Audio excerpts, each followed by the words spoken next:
Her daughter-in-law locked her bedroom door and claimed the master suite as her own. Catherine Lowell, widow and lifelong homeowner, didn't object. Griffin, her only child, smiled and called it temporary. By the time the party lights went up on her dock, she'd already sold it, quietly, permanently, and without their names. She'd been reduced to an air mattress in her own laundry room. Now, they were the ones with no keys, no rights, and no shoreline. Before we begin, may I ask, where in this big, beautiful world are you listening from? It's always a quiet honor to know who's sharing this space. Drop it in the comments and don't forget to subscribe. Kat Lowell pulled into the gravel driveway just before sunset, the lake catching the last warm streaks of orange like melted gold. She exhaled at the sight of her house. 2 stories of cedar charm with white trim and the wraparound porch Henry had insisted on before his second heart attack. It was hers now, all of it, and she had come for peace. Her shoulders ached from the 6-hour drive from Charleston, but she smiled as she stepped out, feeling the scent of pine and water kiss her cheek. 3 days earlier than planned, she hadn't told Griffin. She wanted to surprise him, but the surprise was hers. The front door was unlocked. Inside, the smell of lemon cleaner was fresh and unfamiliar.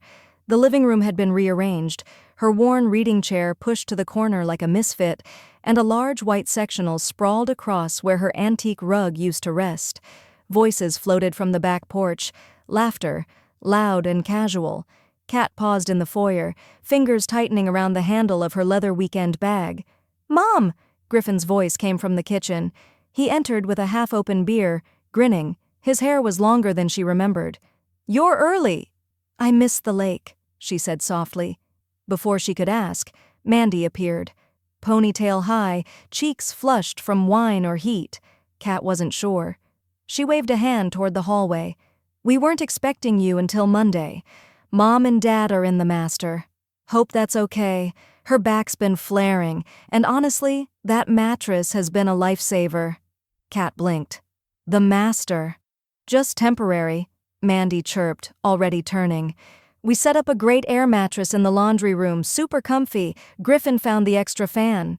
No one offered to help with her bags. No one asked about her drive. She wheeled her suitcase down the hall, past her own closed bedroom door, she didn't even touch the handle, and turned left, where the door to the laundry room was propped open with a detergent bottle. The air mattress was half inflated. No sheets, no pillows, just the sagging plastic island in the corner between the dryer and a basket of someone else's folded swimsuits. She didn't speak. She didn't slam the door. She simply bent down, opened her suitcase, and pulled out her own linens, the ones she'd packed for the master suite.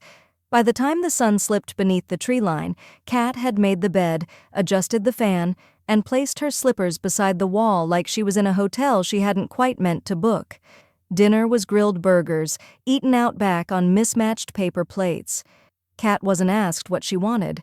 She wasn't offered the patio chair with the cushion. Mandy's father launched into a story about the last fishing trip they took. Her mother talked about decorating tips, how the house really needed a modern touch. Griffin chuckled and said, "Everyone just loves this place now." Kat didn't reply. She nodded politely, forked 2 bites of potato salad, then excused herself early. Inside, the house was too cold. The laundry room smelled like dryer sheets and borrowed air. She changed slowly, folding each piece of clothing as if that gave her control over the space. Then she lay back on the mattress, which groaned beneath her, and stared at the ceiling. Her ceiling. The fan spun above her in perfect rhythm, pushing shadows in slow, tired circles across the white drywall. Footsteps passed outside. Laughter again. A toilet flushed. The air mattress hissed slightly beneath her, as if letting out a sigh. Kat didn't cry. She didn't frown. She simply stared, the muscles in her jaw locked still. And somewhere, past the wall where her bedroom used to be, Mandy's mother coughed once, then turned on the TV. Kat pulled the sheet tighter around her and whispered to the ceiling, "They forgot who built this."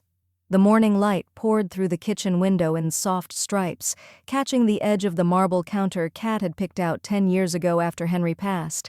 Soft gray veining, elegant without showing off.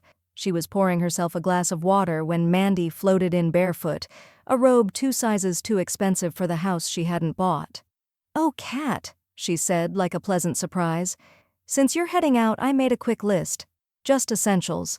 She slid a sheet of paper across the counter. It was a full page, front and back. Almond milk, gluten-free cereal, that fizzy water Ron likes. You know, the usual. "Thanks so much." Kat stared at it. The handwriting was bubbly, the assumption louder. She folded the list once, then tucked it into her robe pocket without a word. Coffee. That's what she needed. She opened the pantry. Empty. Except for a single jar of cinnamon and a pack of bendy straws. Mandy's voice drifted from behind her. "Oh, I meant to tell you. Griffin moved the coffee setup to the garage. The machine was crowding the counter. It's totally fine in there now." The garage. Kat walked through the mudroom and opened the door slowly. The garage was half converted, a bizarre hybrid of storage and entertainment overflow, folding chairs, a mounted dartboard, an unplugged second fridge. In the corner sat her stainless steel coffee machine, balanced on an old workbench next to a bag of half-opened dark roast and a sticky container of oat creamer. No mugs, just red Solo cups. Kat made her coffee anyway. Black. Strong. In silence. She stepped out onto the deck with the cup in hand, letting the hot ceramic warm her fingers as the lake glimmered in the distance. The railing had been painted teal. 2 wicker chairs, not hers, sat where her wooden rockers used to be. A hanging sign over the steps read, "Mandy and Griffin's Happy Place." Kat stared at the lettering. The paint was still fresh. She walked the edge of the deck, down the stairs, across the lawn. The path to the dock had been lined with solar lanterns, unevenly placed. Plastic flamingos peeked from the flower beds. She hadn't planted begonias in years. At the end of the dock stood a new bench, bright blue, clashing wildly with the waterline. She blinked. The wind kicked lightly, sending a string of tin can chimes into a jangled symphony. Kat reached into her robe and pulled out her phone. Tap, click, tap. Each photo, the chairs, the sign, the dock, the decor, was its own quiet record. Not out of sentiment, out of documentation. Footsteps approached behind her. Griffin, barefoot, holding a second coffee in a paper cup. "Pretty nice, huh?" he said, gesturing toward the dock. "We figured a splash of color couldn't hurt. Everyone just loves this place now." Kat didn't answer. "I mean, you always kept it real classic, which is cool, but this way it feels more alive, you know?" She took another photo, said nothing. From the porch, Ron, Mandy's father, raised a hand in greeting. "Hey, Kat," he called. "We've been thinking. This dock's great, but a little tight with all the toys. I've got a guy who can help us expand it, maybe add a lift for my boat. Won't be hard. Griffin's already got the sketches on his laptop." Her fingers tightened around her phone. Griffin gave a sheepish shrug. "We didn't want to bug you until we had a solid idea. Figured you'd love it." Kat turned, slowly, eyes scanning the lake. Still hers. For now. She walked back up the path, past the flamingos, past the lanterns. Back inside the garage, she deleted none of the photos. That night, as Mandy laughed on a FaceTime call with someone named Kiki, Kat slipped her phone beneath her pillow and whispered to herself, "They're decorating what they think is theirs." She didn't say the rest aloud. Not yet. But the dock wouldn't be theirs much longer. Downtown Seneca was still slow before noon. Lake traffic didn't really hit until Friday. Kat liked it that way. She parked beneath the awning outside Dave Weller's office and sat in the car a moment longer than needed, the air conditioner humming against the creeping heat. Then she turned off the engine and stepped into her shoes like armor. Dave's office hadn't changed in years. Framed boat patents, diplomas slightly crooked on purpose, a carved model of Lake Kiowa mounted above the coffee cart. He looked up as she entered, glasses sliding down his nose, tie 2 decades behind trend. "Well, well," he said, standing. "Didn't expect to see you till the 4th. "I'm early," Kat replied. "And I need clarity." That got his attention. Within 10 minutes, her paperwork was spread across the table. warranty deed, plat maps, the shoreline easement agreement Henry had insisted on notarizing twice back in 2003. Dave tapped his pen on the bottom corner of the dock permit. House, dock, shoreline, all in your name, no co-owners, no joint tenancy, not even a trustee clause. Kat leaned back, exhaling. And the dock? Individually recorded, legally a separate parcel. You could sell it to a fisherman in Iowa if you wanted, and he'd own access without touching the house. She smiled, slow, the kind that didn't quite reach her eyes. Hypothetically, of course. Dave smiled back. Want to rent it out separately? Kat tapped one red manicured nail on the deed. Not rent. He tilted his head. Selling the dock before the house. That's bold. Not if the dock's the only part they're using. Dave chuckled, then sobered when she pulled out a second folder. This one thin, stapled, and marked with a yellow tab. What's this? Unauthorized charges, Kat said, calm. New outdoor furniture. Marina invoices billed under the house account. I've highlighted Griffin's card activity. Dave flipped through it slowly. You want me to send a letter? Not loud, not aggressive, just clarifying ownership, a cease and desist. Include the transactional codes. You want them to see you're watching. I want them to see I never stopped. Dave nodded, scribbled a quick note, and closed the file. Give me 48 hours. I'll draw it up and run it clean. As Kat stood, she turned to the dock model on the shelf and asked, You ever see one of these unclaimed? Only when someone assumes too much, he said. She left the office without needing a receipt. Back at the lake house, the sun had risen higher. The porch was empty, but inside, soft piano music played from someone's phone speaker. Not her playlist, not even her genre. Kat stepped quietly through the hall, past the kitchen where someone had left a sticky cutting board and a pool of juice on her counter, and made her way toward the master bedroom. The door was wide open. Inside, Mandy's mother lay sprawled on the bed, Kat's bed, wearing the floral satin robe Henry had given her for their 30th anniversary. The belt hung loose, her feet up, cucumber slices over her eyes like a spa parody. A glass of rosé rested on Kat's nightstand, condensation dripping onto the hardcover copy of Pilgrim at Tinker Creek she'd meant to reread this summer. She didn't speak, she didn't step further in.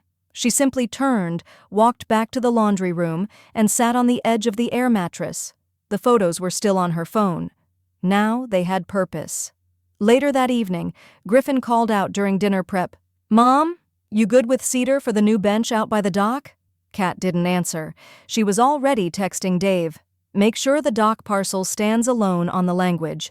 Buyer shouldn't need house access. Call me when the letter's ready. She hit send and smiled, just barely, when Mandy's mother called from down the hall, Kat, do you have this robe in a smaller size? It's so luxurious. Kat picked up her wine, drank it slow, and whispered, I'm about to make everything fit just right. By Thursday afternoon, the lake house had begun to smell faintly of beer and barbecue rub. Griffin's old college friends had arrived, 5 of them, loud and sunburnt, already shirtless by 3 p.m. They brought a cooler the size of a coffin and started setting up portable speakers near the dock like it was a fraternity annex. Kat stood by the upstairs landing, listening. One of them, she couldn't remember which, shouted, You weren't kidding, man! This place is perfect for a jet ski bar! Someone else answered, Wait till you see the lift setup we've been sketching. Griffin's thinking outdoor speakers, too, mounted right into the deck posts. Bluetooth everything. Is she cool with that? Someone asked. A pause. Then Mandy's voice, light and flippant from the porch below. Don't worry, we'll keep Mom inside. They all laughed. Kat didn't. That night, she washed a single glass, dried it thoroughly, and placed it back in the cupboard, exactly where she remembered it. Then she took her phone from the charger, stepped outside under the porch light, and made a call. The line rang once. Then, You still interested in that dock walkthrough? Name the hour, replied a voice. Clipped. Efficient. 7 a.m., Kat said. Sharp. She hung up.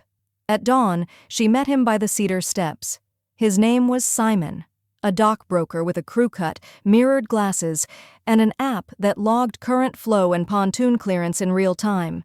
Kat walked him down the path in silence, letting the details speak for themselves. The railings warped by new bolts, the tiki torches still unlit from the night before, the bench that didn't match the water line. He surveyed everything like a surgeon, quiet, assessing. "Separate parcel, you said?" Kat nodded, handing him the plat map from Dave. Simon smiled. "Rare, valuable. People assume the house and dock come as one, but these deeds—" He tapped the paper. "They tell a different story." "And if someone wanted to own it?" Kat asked. "Without the rest?" "Then that someone," Simon said, "should meet the buyer I have in mind." He returned the next morning with her. Kelly wore hiking sandals and carried a leather portfolio with tabs poking out like feathers. Her hair was in a tight braid. Her handshake was firm. "Kat," she said. "Pleasure." "Likewise," Kat replied, meaning it. "I'm turning 3 properties into eco-stays. Low noise, solar-powered, paddleboard-only policies. This dock fits the footprint." They walked together along the wood planks, Simon a respectful step behind. Kelly knelt to examine the joints. "Still solid under the surface. You've kept it clean." "I built it for peace," Kat said quietly. "Then I'd like to preserve that." "Intent?" Kat nodded, then asked, "And if the current house owners complain?" Kelly glanced up, smile steady. "Are they the owners?" Kat's answering smile was sharper. "Not even close." They stood at the end of the dock, the water spreading out around them like a held breath. "I'll offer full cash," Kelly said. "No contingencies, 48-hour close. You keep the house. I get the shoreline." Kat took one last look at the lake. Her lake. "Draw the papers," she said. Back at the house, laughter spilled from the porch again. Griffin shouted something about margaritas and lake music. A speaker crackled to life. Kat passed the cooler, the guest flip-flops, the solar lanterns that didn't belong to her. She walked back to the laundry room and texted Dave. "Ready to sell the dock. Broker found a match. No house access needed. 48-hour close. Make it clean." Her phone buzzed once in reply. "Understood. Contract in draft tonight." Quiet and airtight. That night, from her air mattress, she heard the music thumping across water. Not loud, but close enough to bruise. She stared at the ceiling and whispered, "Let them party on borrowed ground." Because soon, they'd be guests of someone else. And the dock? Already spoken for. The offer came through just before sunrise. Kat read it twice. Once as a homeowner, once as a mother. Then she signed. Full cash, no contingencies. Closing in 48 hours. By 7:15 a.m., her attorney had the executed agreement in hand. By 8 a.m., Kelly's private security team had arrived, 2 unmarked SUVs, 1 tan, 1 navy, idling just off the service road, uniforms discreet, badges optional. Kat met them on the side path behind the house. "They're not rowdy," she said, handing over the property access map. "But they assume." The lead guard, a soft-spoken woman named Renee, nodded. "We're trained for entitled optimism." "Good," Kat said, "because they're throwing a party." Inside, Griffin was already in planning mode. A flyer sat open on his laptop. Saturday bash. Lake vibes? Good times. Tiki light graphics blinked in the corners. BIOB, jet skis welcome, dock open all day. Griffin turned toward Mandy, grinning. "Babe, should we charge for wristbands? I mean, this setup is insane." Mandy twirled a pool noodle around her wrist like a bracelet. "Let's just make it chill. Mom'll probably stay out of the way." They didn't look up as Kat walked past. They didn't ask where she'd been. Later that afternoon, Griffin wrestled with a tangled string of tiki lights, cursing under his breath while Mandy arranged drink buckets under the dock bench. Kat stood by the kitchen window, watching him hammer a nail into the siding she and Henry had sealed with marine-grade lacquer years ago. He wasn't careful. She didn't flinch. Instead, she opened a small wooden box on the counter, her late sister's, the one with the painted heron on the lid, and began assembling Kelly's welcome package. Inside, the original dock key, a printed copy of the access deed, and a note handwritten in Kat's clean cursive, "Use it with purpose. Guard it with joy." She tucked in a small packet of lake grass seeds, native, low erosion, and a ceramic compass Henry had once said kept the dock facing true. She folded the top of the box closed, tied it with a navy ribbon, and slid it into her tote. By sunset, the backyard was strung with paper lanterns and the speaker system was wired. Griffin had rigged a subwoofer beneath the dock bench, testing bass lines that made the shore vibrate like a pulse. Mandy's dad had set up a folding bar table with 3 varieties of rum. None of them noticed the slight shimmer of blue tape at the base of the dock's entrance post, Kelly's crew's discreet boundary marker. None of them noticed the small black sign mounted beneath the railing, angled low. Private property. Access changes effective. Saturday, 10 a.m. They were too busy building a party, too loud to sense an ending. Kat walked the perimeter of the house with a checklist, nodding once as Renee passed her with a subtle 2-finger tap. All set, she said. Timing? 9:45 perimeter hold, 10 o'clock confirmation. Clean, firm, no aggression. Kat placed the checklist on the kitchen counter beside a bowl of melting ice. Griffin shouted from the porch, "We're gonna need more beer!" Mandy laughed. "Let's send Mom." No one turned to check if she'd heard. She had, but Kat was already walking back to the laundry room, tote in hand, heart steady. At 9:59 a.m. the next morning, the lake was already alive. Jet skis idled nearby. Guests wandered barefoot between the porch and the lawn, holding plastic cups and passing sunscreen like it was communion.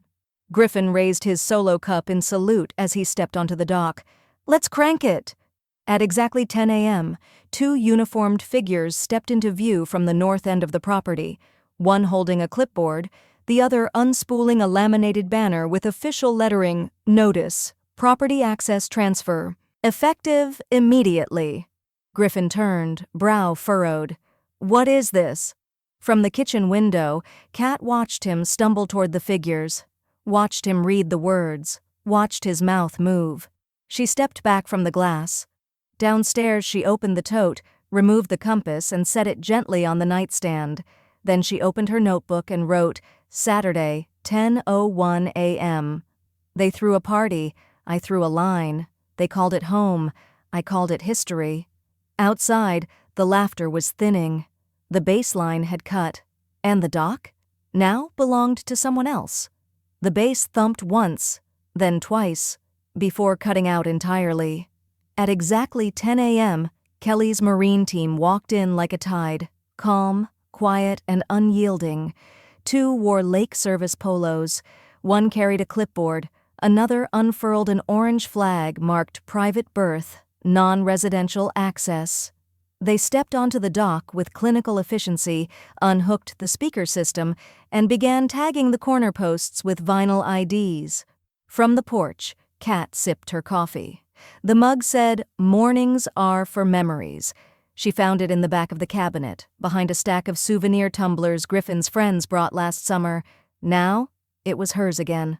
Below, the guests blinked like lizards waking in the sun. Plastic cups tilted. Someone muttered, "What the hell is this?" Renee and another guard stepped onto the lawn, palms open, voices low. "Good morning. This dock is now private property. We need everyone off the structure immediately." A man in a red tank top laughed. "Since when?" "Since now," Renee said, holding up a laminated page with a seal from the County Water Authority. "Ownership has changed. The parcel is no longer affiliated with this residence." Griffin stepped forward, barefoot and fuming. "What is this? Who even are you people?" Mandy appeared behind him, towel around her waist. "Is this some insurance audit thing?" Kelly stepped up then, clipboard in hand, sunglasses low on her nose. "I'm Kelly Marsh, new owner of the dock. As of this morning, 10 a.m., per recorded deed on file with Oconee County." She offered a polite smile. "Y'all are trespassing." Griffin's voice cracked. "That's not possible. That's not legal."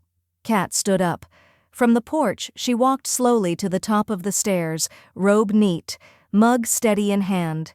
She reached into her pocket and pulled out a folded document, the printed deed, fresh with Kelly's name and seal.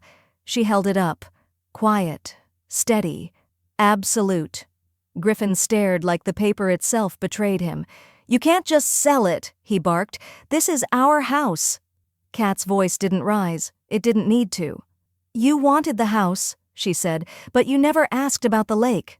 Silence broke over the yard like glass. Someone dropped a cup. The splash was the loudest thing for 10 seconds. Kelly gave a small nod to her team. They began affixing dock tags, unscrewing unauthorized bolts, removing the solar lanterns. Renee held the line on the grass. "You're free to remain on the lawn, but the dock is now restricted use. We appreciate your cooperation." Griffin looked around, wild-eyed, waiting for someone to step in. No one did. Even Mandy's father stepped back, mumbling, "I thought she just let us use it." Kat turned without a word and walked back inside. Behind her, the lake remained still. A heron lifted from a nearby cove, wings wide, unbothered. In the kitchen, she set the mug down and folded the deed again, slid it back into its envelope. Kelly passed the window a few minutes later, her clipboard tucked under her arm. She glanced up once, not seeking approval, just acknowledgement. Kat nodded. By noon, the dock was cleared. No more tiki lights, no baselines, no bodies sprawled with assumptions. Mandy was pacing on the deck, phone to her ear, voice sharp and shrill. "I don't know what happened. She never said anything. We were just getting started." Griffin leaned against the porch rail, arms folded, face closed. Kat passed them once on her way to refill her mug. Neither spoke. She didn't stop. In the distance, Kelly's team installed the final tag, a stainless steel plaque that read simply, "Private access, entry by owner only." That evening, the lake shimmered with silence, the sky bruised pink, and Kat wrote in her journal, "Saturday, 7:12 p.m. They built a party on borrowed planks. I left them the lawn. That was generous enough." She capped the pen. Outside, Mandy's voice rose again, pleading into the dark. But the dock? It didn't hear her, and neither did Kat. Kat woke early Sunday, before the house stirred, before even the hummingbirds took to the feeders. She brewed coffee in the garage, her machine still exiled, and sipped it black as she stepped back inside. The air was heavy with silence and faint citrus cleaner. She took a breath, then opened the hall closet. The inventory had already begun in her mind, but now she made it physical. One by one, she moved through the house. The foyer mirror, her grandmother's, oval with the chipped corner, the entry rug from Charleston, hand-woven, the reading chair in the corner that Griffin once called too sad in color. Blue painter's tape marked each item, just a dot in the corner, quiet but firm. She didn't speak. She didn't announce. In the dining room, she lifted each plate and bowl from the glass cabinet, checking the stamp beneath. Wedgwood. A wedding gift from a cousin long past. She boxed them with surgical care. The paintings came next. The coastal landscape above the fireplace, the abstract watercolor in the hallway, each one carefully pulled from the wall, wrapped, labeled. She paused only once, in the master bedroom. Not to mourn, just to fold the satin robe she'd retrieved the night before and slide it into her own suitcase where it belonged. By noon, the living room looked like a gallery mid-move. Half the furniture had blue dots, the rest sat untouched. Store-bought, careless, theirs. Kat stood in the center of it all, clipboard in hand, when the knock came. A courier, crisp polo, pressed khakis, envelope in hand. "Notice of termination," he said. 14-day vacate, signed by your attorney. They've been served." Kat nodded, signed. Behind her, Mandy's voice cracked across the hallway. "What is that?" The courier was already gone. Griffin opened the envelope with shaking hands.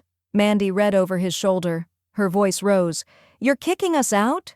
Kat stepped forward, calm. "I'm reclaiming my home." "We have kids, Catherine. You should have remembered that when you moved your in-laws into my bed and sent me to the laundry room." Mandy's face reddened. "We didn't think—" "No," Kat said. "You didn't." The hallway pulsed with silence. From behind them, Mandy's mother peeked out. "We can pay something, you know. We want to contribute." Kat turned slowly. "You contributed opinion. Furniture. Assumptions." Mandy's father stepped in. "We didn't mean disrespect, honestly. What if we—" "This isn't about money," Kat said. "It's about removal." Griffin's voice dropped low. Come on, Mom. Really think this through? Kat met his eyes. I have. For weeks. Every sleepless night, every unasked question, every missing key from my own drawer.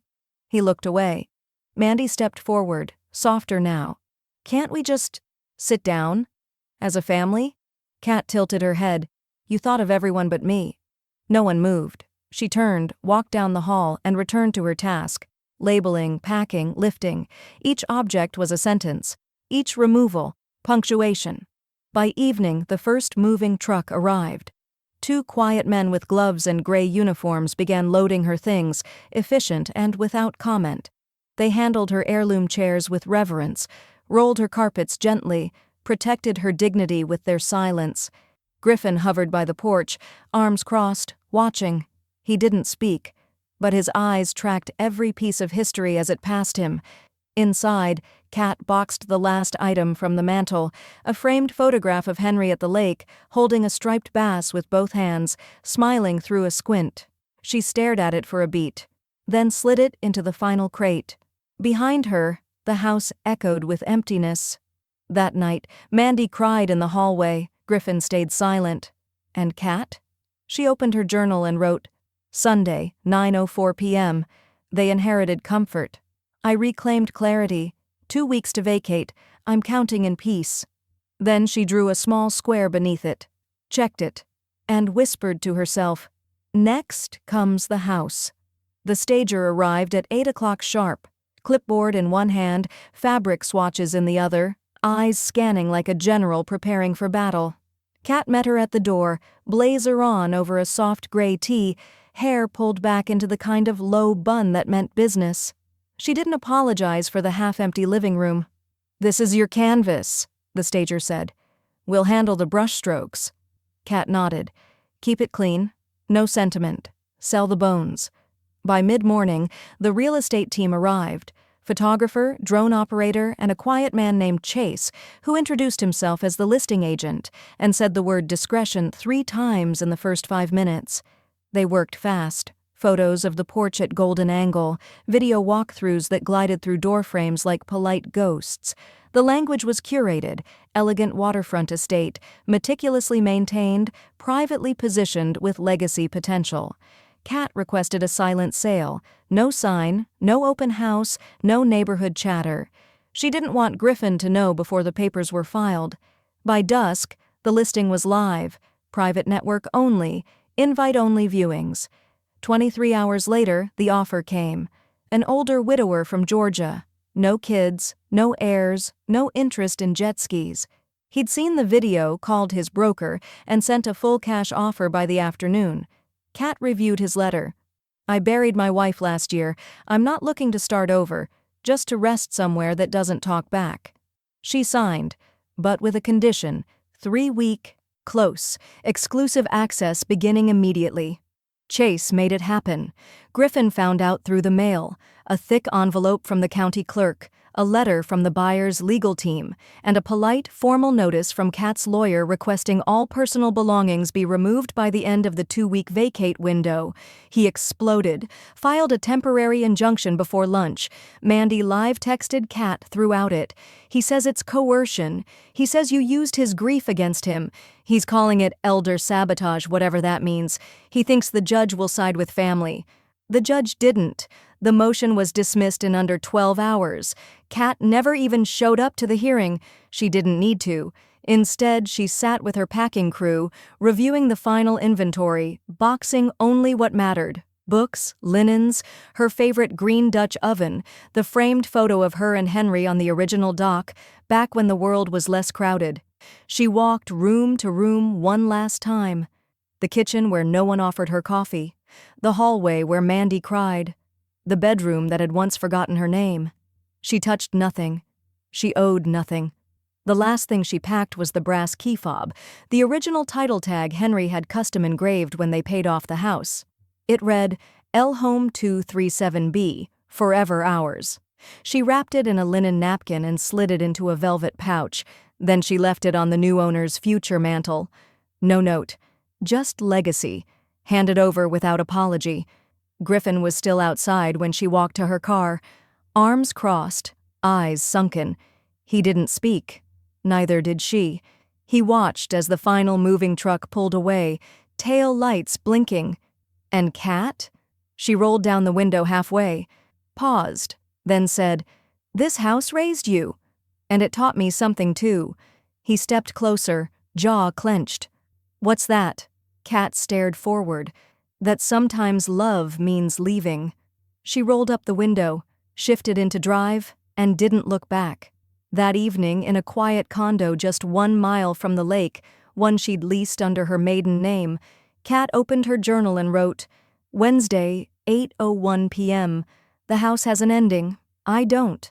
She capped her pen, poured a glass of wine, and smiled when the wind outside touched the trees, not like memory, but like movement.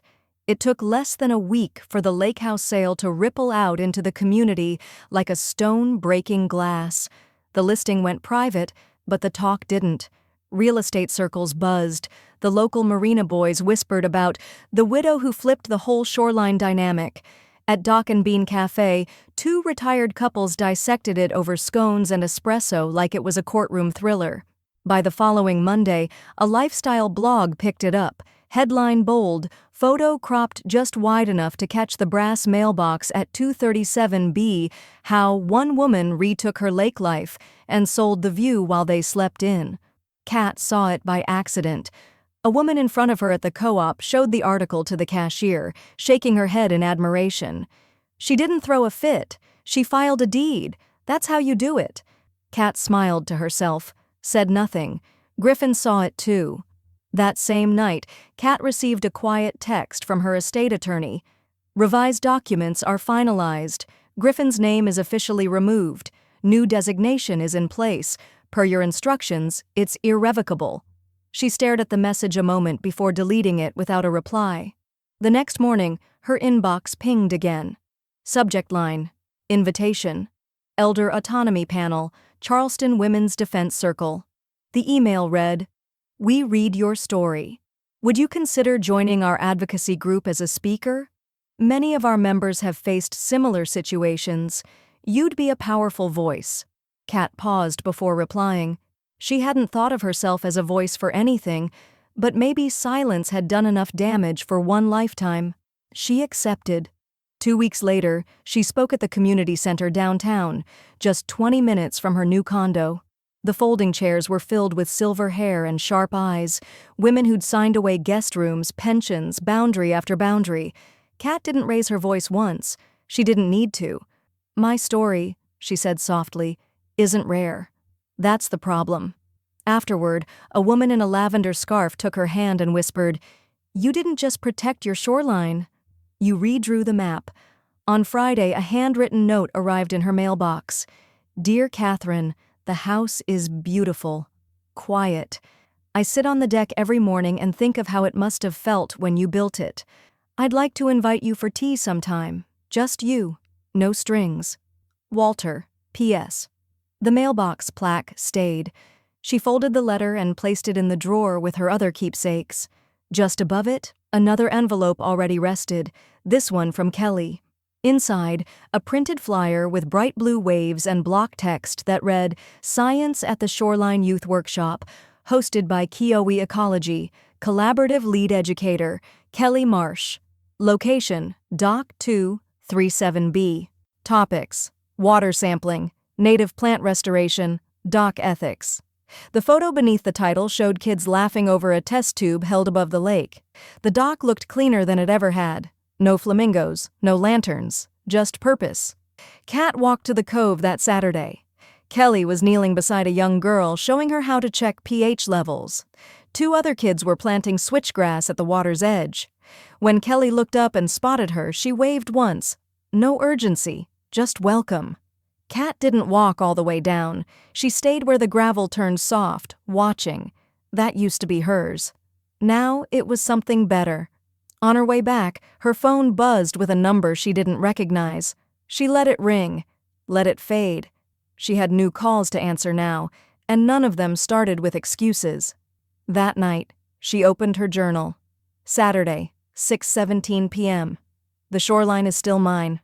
Not because I kept it, But because I let it grow, she capped her pen and whispered into the quiet. They called it surrender. I call it planting season.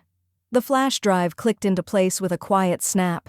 Kat watched as the officer leaned over the precinct desk monitor, squinting through the footage. No commentary, just timestamps and silence, the kind that made truth undeniable. Frame by frame, Mandy could be seen dragging a teak planter across the porch and toppling it over. Later, she was in the guest room with a wine bottle, flailing her arms in frustration before slamming the door hard enough to rattle the frame. The final clip showed her kicking the garage wall, leaving a visible dent in the drywall where Kat's coffee setup used to live. "Do you want to add a verbal statement?" the officer asked. Kat shook her head. "The video speaks better than I ever could." He nodded, typed a few notes, and said, "You're filing for misdemeanor property damage. Is that correct?" "Yes. And you understand this may result in a fine, community service, or both?"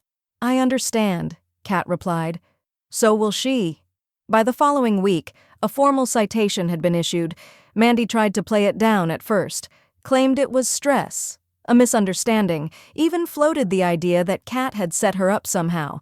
But the security timestamp didn't lie, neither did the repair estimate attached to the footage. Griffin showed up at Kat's new condo unannounced. She didn't open the door, just cracked the window enough to let his voice in and her boundaries stay intact.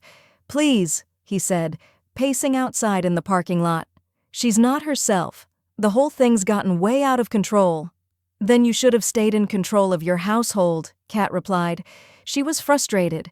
"You stripped everything out from under us." "No," Kat said quietly. "You stood on things you didn't build. She kicked them when they crumbled." He stepped closer. "Mom, don't take this to court. We'll pay for the damages. Just drop the charge. Please." Kat looked him in the eye for the first time in months. "No." It wasn't anger. It was a boundary, spoken with finality. "I asked for space. You gave me insult. Now you'll give me quiet." She closed the window. The court date was set for the following Tuesday. Kat didn't go.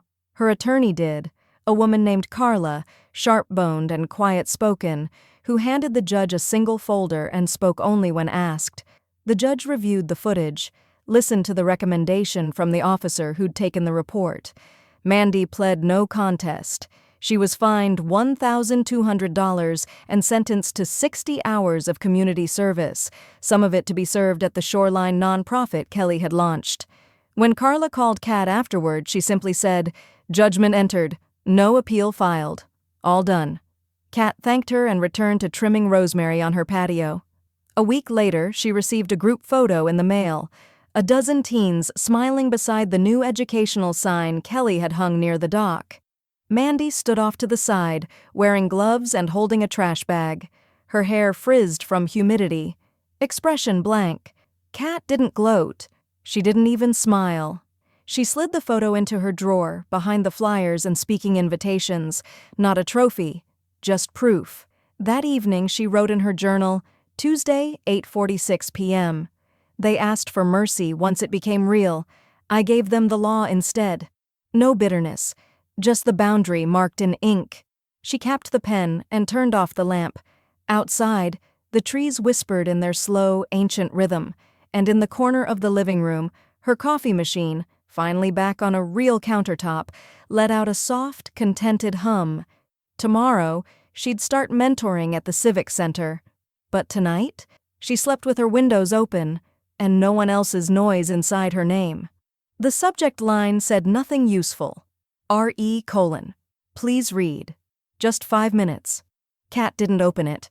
She hovered over the email for half a breath, noticed the lowercase greeting in the preview, the way Griffin always forgot punctuation when he was pretending to be humble, then clicked. Delete. The trash bin swallowed it without a sound. She stood from her desk, stretched, and crossed the room to the window. Morning sun broke through the glass with a soft gold tint, casting a perfect square across the hardwood. Her potted lavender soaked it up, fuller now than it had ever been on the lake porch. She returned to her phone and scrolled down the call log. 3 missed calls. Griffin, unknown. She blocked the number, then blocked it again on her landline for good measure. No flare of rage, No satisfaction, just maintenance. That afternoon, she wrapped a gauze bandage around her palm, a small accident from priming a new canvas, and opened her box of watercolors.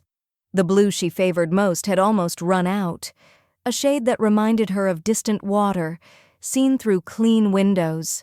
She painted a rowboat, empty, untethered, no oars, no anchor, just enough light to suggest someone had once been inside and gotten out with grace. By the time she rinsed the brushes, the ache in her hip had subsided, her gait steadier now. Sleep came easier too, deep, uninterrupted. On Wednesday, she drove to the Civic Center with 2 pie tins in the back seat and a stack of pamphlets in her tote. The program had started small, 4 young women, all between 19 and 25, most of them navigating complicated family arrangements, financial chaos, or both. She didn't lecture. She didn't soothe. She listened, and when they asked what she wished someone had told her sooner, she said, "That consent doesn't stop at your front door." One of them wrote it down. The others just nodded. By spring, the group had grown. They called it the Porch Club. She never corrected the name. At night, her condo stayed warm, but not stifling. The thermostat was hers alone. She kept the settings sharp, 69 degrees, windows cracked, no background noise. She painted, she cooked for herself, she didn't chase. And when she received a certified letter from Griffin's lawyer, stamped and bulleted, offering a final apology and a vague promise to reconnect when ready, she sent it back unopened. Marked, "Return to sender." Not at this address, because she wasn't. Not in name, not in need. Outside, the view from her second-story window captured only a sliver of the lake now, between 2 condos, past a dogwood tree that hadn't bloomed yet, but in that sliver, the water shimmered with full dignity. Small, sure, enough. It didn't need a full horizon, just a clean line. She set a timer for tea, lit a candle that smelled of cedar and dry cotton, and sat down to write in her journal. Thursday, 6:42 p.m. The quiet holds. I reply to what deserves a reply. The rest dissolves on its own. She drew a small wave beneath the sentence. Not crashing. Just steady. That evening, as she washed her teacup and set it back on the rack, her phone buzzed once. Another number. New this time. Florida area code. She didn't even reach for it. Instead, she walked to the window and watched a teenager across the complex teach her dog to sit. 3 tries, then success. The girl clapped once, beaming. Kat smiled, just barely, and whispered, "No more answers. Only peace." It started with an email, just a subject line. "Let's build something that can't be taken." Kelly Kat read it twice, the cursor blinking like a heartbeat beneath the final period. By the end of the week, she and Kelly were seated side by side at a folding table at the Keowee Civic Pavilion, a stack of grant applications between them and the scent of lake water clinging to their jackets. The project came together fast, too grounded to be hypothetical, too personal to be performative. They called it Shoreline Ethics, not an environmental crusade, not a political front, just a nonprofit teaching how to respect what wasn't built to be owned. Kelly focused on the curriculum: water pH, soil erosion, native flora, dock sustainability. Kat managed structure, budgets, legalities, launch protocols. They worked like women who'd both been underestimated before and were done with that now. The first session had 10 kids. By the third, they needed a wait list. Kat stood at the edge of the dock most afternoons, clipboard in hand, while teens in life vests leaned over to take samples, their voices peppered with terms like filtration beds and littoral zones. One girl, no older than 14, turned to her once and said, "I didn't know lakes had rights." Kat replied, "They always did. They just weren't defended." That winter, a call came from the State Environmental Commission. Would Catherine Lowell be interested in speaking at their spring conference? The theme, Autonomy in Conservation. Kat didn't hesitate. On the day of the keynote, she stood behind a cedar podium, wearing a navy blazer and a pin shaped like a compass. Her voice didn't shake. "You can own property," she told the crowd, "but no one owns you, not your peace, not your past, not the shoreline of your life. That boundary belongs To you, mark it, maintain it, teach others where it begins. Applause followed, but more importantly, so did checks. Donations poured in from waterfront communities up and down the Carolinas. A retired couple donated a pontoon for outreach. A local hardware chain funded 50 soil kits. A high school science teacher volunteered her Fridays. Kelly expanded the programming. Kat expanded the vision. By April, Shoreline Ethics had 2 part-time staffers, a teen fellowship fund, and a permanent sign installed at Dock 237B that read, "Respect begins where the water touches land." Meanwhile, the remnants of her old life disbanded like smoke. Mandy's parents sold their mountain timeshare and moved back to Raleigh. Quietly. Without fanfare. No social posts. No goodbyes. Mandy followed 3 weeks later. Her Facebook status changed to "Fresh Start, New Zip Code." Griffin stayed, but he looked like a man standing in the wrong room, waiting for a door that didn't exist. He was seen sometimes at the Marina bar, half-shaven, answering questions about the dock like it was a riddle someone else had written. He didn't talk about his mother. He didn't call her either. Kat kept no tally. One Thursday, a volunteer dropped off a bundle of thank you letters written by the students. One said, "You made the lake feel like mine, even if I don't live there." Another read, "I want to teach my mom what you taught us." She saved those, slipped them into a folder she labeled quietly, "Proof of Return." That night, as she watered the fern on her balcony, the one that had somehow survived 3 summers in a row, her neighbor across the hall asked about the plaque mounted beside her door. It read, "Private entry open, welcome, clear lines." Kat smiled and replied, "It's both a policy and a prayer." And when she turned back inside, she paused, just long enough to trace her finger across the edge of her watercolor in progress, a shoreline blurred at the corners, not perfect, but wholly hers. The invitation came on ivory cardstock, tucked inside a linen envelope, embossed in silver. Catherine Lowell, keynote guest, Carolina Conference on Real Estate Ethics, Spring Symposium. Kat turned it over in her hands, half smiling at the words. The ink caught the morning light as if even paper understood legacy. She placed it carefully on her desk, beside a small jar of river stones gifted by one of the Shoreline students. She wasn't a real estate agent, she wasn't a lawyer, but apparently she was a story worth telling. 3 days later, a friend from the Civic Center forwarded her a link, Inheritance Interrupted, an indie podcast featuring true tales of family, estate, and the mess between. She clicked.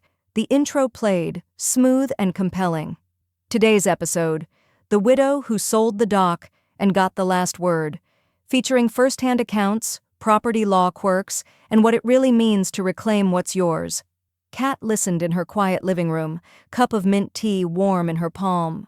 She didn't flinch at the opening montage, ambient lake sounds, a narrator quoting her journal entries. She didn't mind the term legend. Not anymore. Halfway through, a former neighbor chimed in. She never raised her voice, just raised the deed. That woman didn't argue. She documented. The episode went viral by podcast standards, tens of thousands of downloads, reposts, comments full of clapping emojis, and "Where can I get a compass like hers?" Kat didn't answer them, but she read everyone. The keynote followed soon after. At the seminar, she took the stage without a single note in hand, just a clipped navy suit and her father's watch on her wrist, ticking with gentle precision as she stood behind the podium. She looked out at the crowd. Brokers, title attorneys, retirees considering second homes, and then she said, "Entitlement is louder than ownership, and often mistaken for it." Pause. I never wanted to be a case study, but if being ignored is what gave me this platform, maybe silence served its purpose too. The applause was respectful, but the after-panel discussions were where the legend grew. Attendees lined up to shake her hand. Some asked about dock parceling, others asked about boundaries of a different kind.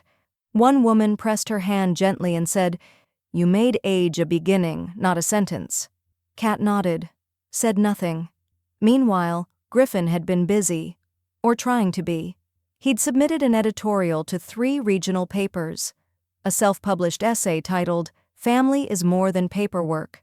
It began with a photo of him as a boy on the lake, ended with a claim that forgiveness should be mutual. No one picked it up. One editor reportedly said, "We're not interested in revisionist guilt wrapped in nostalgia." He posted it online instead. 5 likes, 2 comments, no traction. Kat didn't reply. Instead, she met with Kelly and the Shoreline Board to approve the installation of a new dock plaque. The old one had read, "Private access, entry by owner only." The new one said, "Welcome, but ask first." A simple sentence, firm but kind, like her. On the afternoon it was mounted, Kat stood beside it with a few of the students. One of them asked what the phrase meant. She replied, "It means you're invited, but not entitled." That evening, she walked alone to the edge of the dock. The wind came off the lake in soft folds, no speakers, no lawn chairs, just the hush of earned quiet. A message pinged on her phone. Griffin again. This one just said, "Still think you were right?" She didn't open it. She didn't delete it either. Instead, she tucked the phone into her jacket pocket, stepped back from the edge, and watched a young osprey circle once above the cove, its wings sharp, its glide effortless. When she returned home, she wrote in her journal, Monday, 7:53 p.m. "They wanted to make me quiet.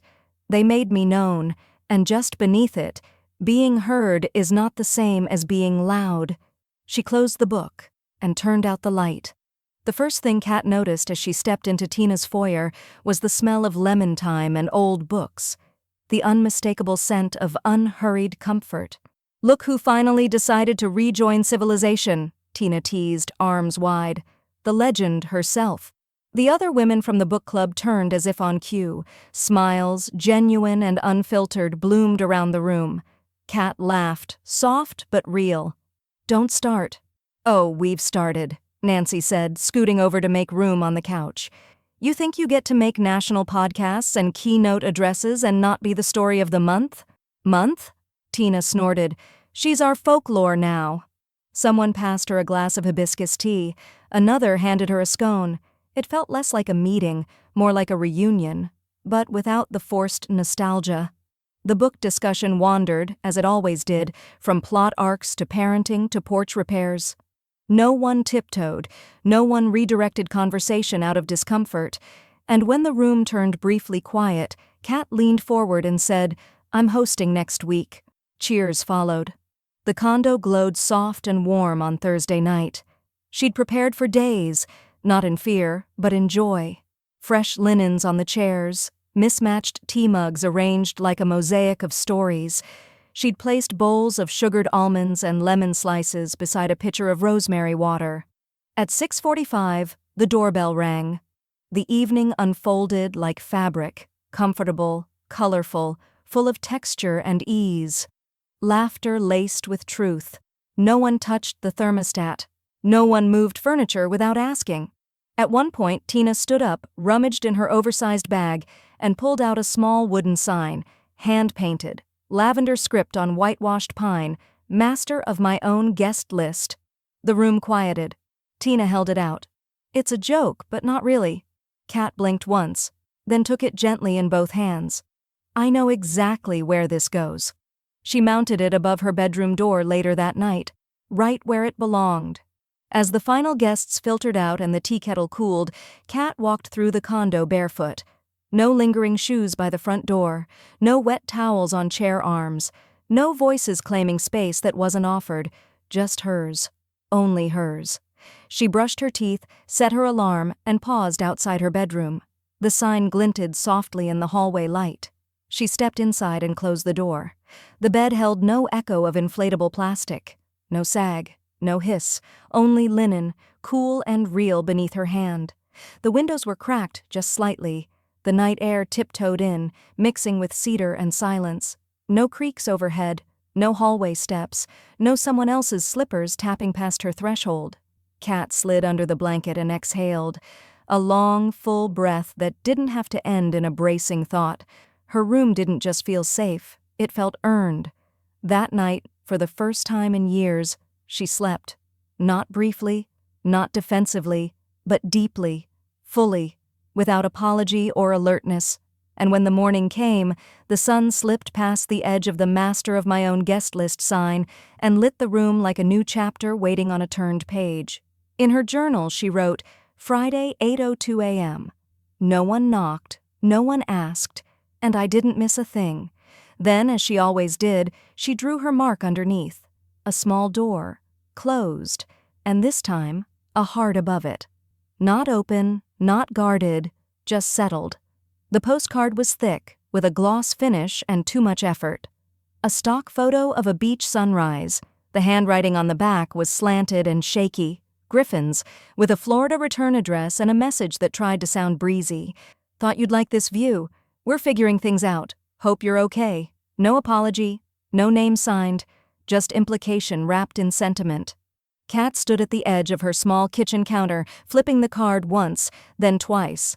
The air was clean. No coffee brewing, no background radio, just silence and pine from the open window.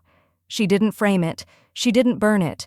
She tore it clean in 4 pieces, walked it to the cove, and let the wind carry her hand as she tossed the fragments into the water. Not a dramatic throw, no heavy exhale, just a gesture, like brushing lint from a coat that no longer fit. The pieces floated briefly, caught in the sunlight, then drifted apart, one fragment catching on a reed, the others turning slowly, quietly forgotten. Kat turned and walked toward the dock. Her dock. Technically, Kelly held the deed, but ownership wasn't always about paper. It was about knowing where the boundaries were and who respected them. A handful of teens were crouched at the edge, paintbrushes in hand, working on the new educational signage. No wake zone, stenciled in clean block letters. Another sign read, Every shoreline remembers. Kat smiled as one girl waved and yelled, We mixed in native dye for this one.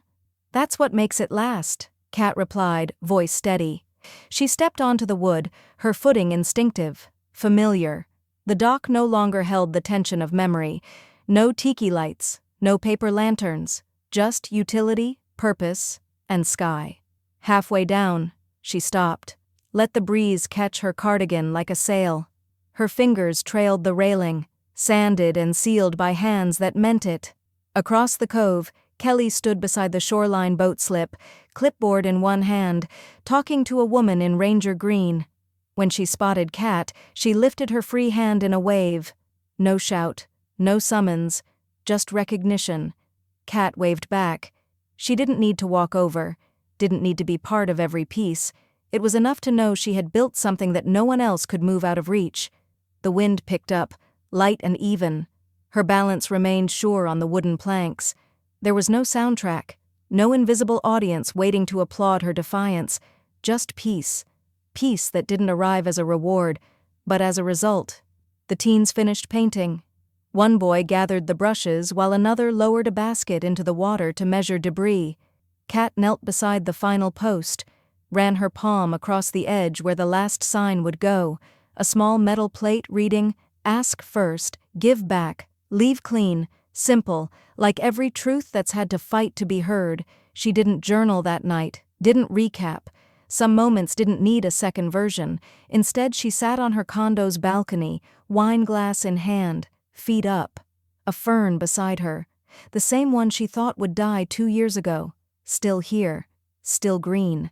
Somewhere a neighbor's dog barked. A car door clicked shut. Life, uninterrupted, uninvaded. She didn't check her phone. She didn't need to. The postcard hadn't returned, and neither had the noise. She raised her glass slightly, to no one, to everyone, and closed her eyes.